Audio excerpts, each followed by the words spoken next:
Assalamualaikum warahmatullahi wabarakatuh. Teman-teman, video ini adalah video bedah atau review toko yang ke-110. Oh, ini udah 110 pekan yang insya Allah setiap Senin jam 19.30 segmen ini saya upload. Yaitu sebenarnya ini studi kasus dari sisi front end ya, yang kita bisa sama-sama cek. Jadi teman-teman setelah nonton video ini juga bisa verifikasi langsung. Yang intinya saya juga cuma ngomentarin doang. Jadi bukan bukan ngasih saran sih sebetulnya. Ada mungkin ngasih saran, tapi lebih ke ngomentarin doang sepenglihatan saya yang alhamdulillah sudah banyak lihat seller center, tapi ini dari sisi front end-nya. Jadi ya sedikit banyak ya, mudah-mudahan bisa bisa ada insight lah. Buat yang mau dibedah tokonya cek aja di ganirosaki.com, situ ada dua, ada yang berbayar sama yang gratis, cek aja di ganirosaki.com. Ada juga beberapa tools insya Allah keren-keren yang bisa mempercepat kerja Anda jualan online. Oke, di 110 ini yang mau saya bedah nama tokonya adalah ADJ Speed Shop. Wah, namanya keren ya. ADJ Speed Shop, yaitu jualan otomotif motor. Kenapa saya pilih? Karena otomotif itu menarik. Saya lagi melirik otomotif karena pertama saya mau loncat dari fashion karena melihat outlet Shopee, wah ampun deh, saya nggak mau lagi main fashion. eh Jadinya saya mau loncat ke otomotif. Jadi ada yang ngisi namanya EDJ Speed Shop. Dia ngisinya kapan ya? Udah lumayan lama ya. 4 hari yang lalu. Ini direkod 23 September, dia ngisi 19 September dan komentarnya kayak gini. Sudah mengikuti tren barang, harga barang, tapi masih penjualan sedikit, Kak. Oke. Komentarnya kayak gitu. Saya cek tokonya. Tokonya adalah toko spare part motor ya. Dari kabel rem, kabel ini sejujurnya saya juga nggak ngerti-ngerti amat soal motor tuh ya. Cuman ya otomotif tuh yang menarik aja sih menurut saya. Karena saya pribadi nih ya, saya pribadi pernah beli apa sih klakson. Beli klakson motor saya Mio. Saya nyari klakson Mio. Terus belilah saya di Shopee. Saya betul-betul nyari hanya orang yang jual klakson Mio. Ada yang nulis Mio, Beat, Vario dan seterusnya. Saya nggak mau beli. Saya mau yang Mio. Takut salah. Karena saya nggak ngerti. Karena saya nggak ngerti. Ternyata setelah saya beli, oke ada ini yang jual klakson Mio itu aja. Terus saya beli. Terus saya datang ke bengkel untuk dipasang karena nggak masang sendiri. Saya tanya ini sama nggak sama Beat sama Vario? Sama-sama aja katanya. Oh, jadi menariknya di situ. Jadi ibarat kata misalkan satu barang tuh klakson ini kita bisa upload banyak. Padahal barangnya cuma satu. Artinya kita bisa punya etalase banyak di Shopee, di TikTok dan seterusnya, tapi inventory-nya nggak sebanyak etalasenya. Jadi manage-nya lebih ringan. Beda kalau fashion, kalau jualan jilbab gitu, jilbab warna merah, abu, hitam, seterusnya. Oke, per warna aja bisa, tapi itu masing-masing ada satu gitu. Masing-masing ada satu barangnya. Cuman kalau otomotif, tadi ngikutin merek, ngikutin jenis motor, barangnya cuma satu, tapi bisa upload banyak. Ngerti nggak ya? Ya begitulah, itu pengalaman pribadi pribadi aja, makanya saya jadi melirik si otomotif ini. Oh, jadi panjang komentar sendiri ya. Mohon maaf ya. EDJ Speed Shop ini komentarnya tadi ya. Beliau bilang sudah mengikuti tren barang, harga barang udah mengikuti kompetitor, tapi penjualan masih sedikit. Tadi juga saya sudah kepoin sih.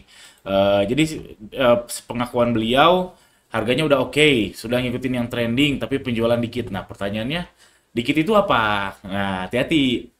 Dikit itu apa? Kalau teman-teman dikit itu terhadap kompetitor, wah hati-hati. Hati-hati karena nggak akan habis-habis.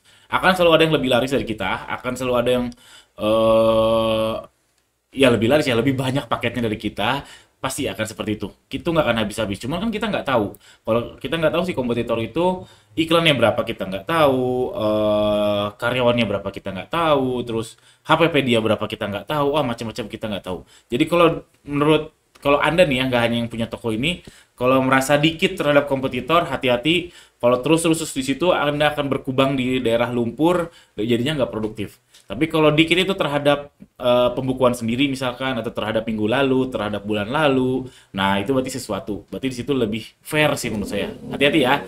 Hati-hati teman-teman ketika merasa penjualannya dikit atau merasa paketnya kurang banyak terhadap apa. Nah, kalau benchmarknya ke kompetitor, ya boleh-boleh aja, sah-sah aja kok. Cuman hati-hati lelah, alias bahasa zaman sekarang apa namanya? Exhaust, bukan. Apa sih namanya? Bahasa zaman sekarang tuh, aduh lupa. Lupa. Ya lelah lah, lelah kalau terus-terusan ke kompetitor. Tapi menurut saya paling benar itu benchmark ke diri sendiri. Jadi lihat aja rata-rata mingguan berapa nih kejualnya, rata-rata bulanan berapa terjualnya. Kalau di bawah berarti lagi dikit, lagi turun. Oke? Itu komentar satu soal mindset si penjualan ini. Nggak ada yang salah, nggak ada yang salah, dua-duanya boleh. Terus lalu saya udah cek nih si produk ini, kita lihat produknya. Saya cek dulu nih masuk kolam yang tepat atau tidak. Jadi produk yang terlarisnya itu ini nih, saya tadi sudah cek namanya selang rem Ride It bla bla bla gitu. Saya sudah cek. Ini terhadap kompetitor harganya nggak jauh-jauh amat, ya mirip-mirip lah, selisih 5.000 menurut saya masih oke lah. Selisih 5.000. Cara ngeceknya gimana? Saya ngecek ini pakai tools yang saya buat ya. Saya tools ini namanya GR Date Shopee. Jadi ini bisa ngepoin tanggal di uploadnya si produk ini. Ini di uploadnya tahun lalu nih, 16 Juli 2023. Lalu saya bisa cek produk serupanya. Produk serupanya. Nah, dengan tools itu saya bisa langsung loncat ke sini, saya langsung ngecek ini masuk kolam yang tepat atau enggak. Maksudnya kolam itu produk serupanya tuh ini enggak apa terjualnya banyak enggak? Nah, ternyata terjualnya banyak. Banyak yang 10.000 nih, ada 10.000, 7.000, 10.000, 3.000 dan seterusnya. Artinya apa? Artinya sudah masuk ke kolam yang tepat. Artinya apa? Kolam yang tepat artinya judul dan foto itu oke. Karena algoritma membaca itu ya, judul dan foto itu oke. Karena sudah masuk ke ini yang tepat, apa? Kolam yang tepat. Yang bahaya kalau misalkan dicek produk serupanya, terus yang terjualnya cuma satu, dua, tiga, satu, satu, nol, bahkan banyak yang newbie. Nah, itu berarti masuk ke kolam yang salah. Itu agak berat nge-pushnya. Tapi kalau ini sudah masuk ke kolam yang tepat, judulnya sudah oke, foto sudah oke, agak lebih gampang nge-pushnya. Gitu teman-teman. Cara ngeceknya gimana? Kalau nggak mau beli tools saya juga nggak apa-apa. Jadi tools yang tadi ya bisa ngecek tanggal upload. Ini penting sekali untuk ngecek kalau ada kompetitor yang baru upload sebulan ke belakang misalkan terus terjualnya udah 500 kan sesuatu, itu bisa kita ATM-in sama tiru murahin. Lalu bisa klik produk serupa di sini. Ini harganya cuma 100.000 doang teman-teman. Kalau nggak mau beli bisa dicek sendiri. Cek sendirinya gimana caranya? Caranya masuk, lihat aja ke bawah, di situ nanti akan muncul di satu produk, nah akan muncul nih kamu mungkin juga suka.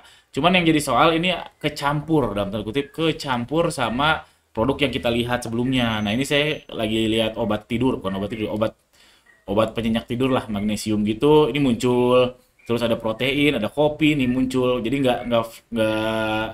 nggak hanya melihat si produknya. Jadi kita nggak terlalu clear karena dia ngambil cache ya, ngambil history saya pencarian saya. Cuman kalau pakai tool saya tadi betul-betul hanya yang diserupa oleh produk tersebut. Oke, cek ya di ganirozaki.com kalau yang mau beli toolsnya. Itu promosinya. Nah, ini saya lihat kolamnya sudah tepat, judulnya sudah oke, fotonya sudah oke. Berarti masalahnya bukan di judul, bukan di foto. Masalahnya coba cek add to cart rate-nya. Add to cart rate-nya tuh berapa? Sepengalaman saya kalau otomotif itu di 20%-an, 20%-an lebih. Itu leluasa, 20% lebih itu leluasa untuk iklan, konversinya bagus dan seterusnya. Kalau di bawah itu ada sesuatu. Kalau lebih tinggi dari itu lebih bagus lagi. Jadi cek di atas 20% atau enggak. Atau kalau misalkan enggak di atas 20%, cek lebih tinggi atau lebih rendah daripada add to cart rate rata-ratanya toko. Kalau produk tersebut di bawah rata-ratanya toko, berarti ada something wrong.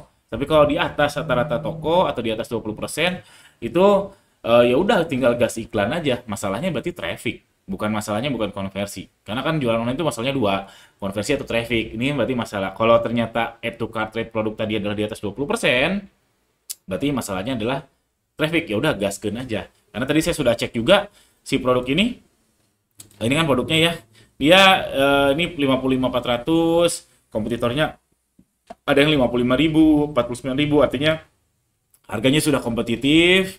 Produknya juga mungkin sama ya, mungkin. Cuman ada kurangnya sedikit, yaitu ini si emasnya, si variannya ada yang nggak lengkap. Sedangkan kompetitor variannya lengkap. Nih, variannya lengkap. Maka kalau misalkan ternyata di bawah 20% atau di bawah rata-rata tokonya, saran saya cek variannya. Variannya jangan-jangan gara-gara variannya kosong, orang nggak jadi beli. Jangan-jangan gara-gara varian kosong, orang nggak mau check out. Jadi cek variannya, pastikan lengkap. Aduh, stoknya habis ya. Ya mau gimana, harusnya stok. Kalau memang demand-nya bagus ya harus nyetok dong. Tuh cek varian, lalu cek kata kunci. Biasanya yang kerok yang ngebuat add to cart rate itu rendah atau ATCR rendah itu adalah ada tiga ini ya, varian, kata kuncinya benar atau salah. Saya pernah lihat ada toko yang ngebit satu kata kunci udah sampai 500 klik dia biarin. Nggak ada penjualan teman-teman. Oh, ngapain lagi? Mau nunggu sampai kapan? Udah 500 klik. Itu kan menargetkan orang yang salah. Kemungkinan dari 500 itu nggak ada yang add to cart. Jangan-jangan nggak ada yang add to cart. Ya berarti konversinya rendah, itu ngejelekin toko. Cek kata kuncinya ada yang separah itu nggak. Kalau udah dicek ternyata nggak ada, terus cek juga halaman rekomendasi konversinya gimana. Kalau iklan halaman rekomendasinya konversinya jelek, lebih baik minimalis dulu 150 perak per klik dulu sampai kata kuncinya nemu yang bagus. Nanti lambat laun si halaman rekomendasinya bagus kok. Tapi kalau nggak kuat, kadang ada juga toko yang halaman rekomendasinya bid udah 150, sehari keluar 100.000. Kalau nggak kuat ya udah matiin dulu, fokus kata kunci dulu. Mudah-mudahan nanti kalau kata kuncinya udah bagus, momentum halaman rekomendasi yang tadi kemakan itu tetap mudah-mudahan bisa dapat. Oke, cek tiga itu ya. Varian, kata kuncinya benar atau enggak, buang kata kunci yang apa? Low conversion sama halaman rekomendasi dicek, minimalis dulu aja. Kalau ternyata memang minimalis tetap low conversion, mending stop dulu aja, fokus ke kata kunci. Gitu. Intinya ngebenerin dulu si add to cart rate-nya di atas 20% atau di atas rata-rata toko. Sepengalaman saya otomotif tuh di atas 20%. Saya ada yang pernah lihat yang 35% ke atas otomotif. Seger banget ya. 35% berarti eh satu dari tiga orang tuh tertarik. Satu dari tiga orang add to cart. Jadi ya menarik. Begitu aja. Sekian video ini, mudah-mudahan ada manfaatnya buat yang punya toko, buat yang nonton juga mudah-mudahan ada manfaatnya. Buat yang mau tools tadi untuk ngecek produk teman-teman udah masuk ke kolam yang tepat atau belum, sama bisa ngecek tanggal uploadnya kompetitor, cek aja di ganirozaki.com. Di situ ada, bisa check out di situ, nanti ke WhatsApp saya langsung. Sekian, assalamualaikum warahmatullahi wabarakatuh.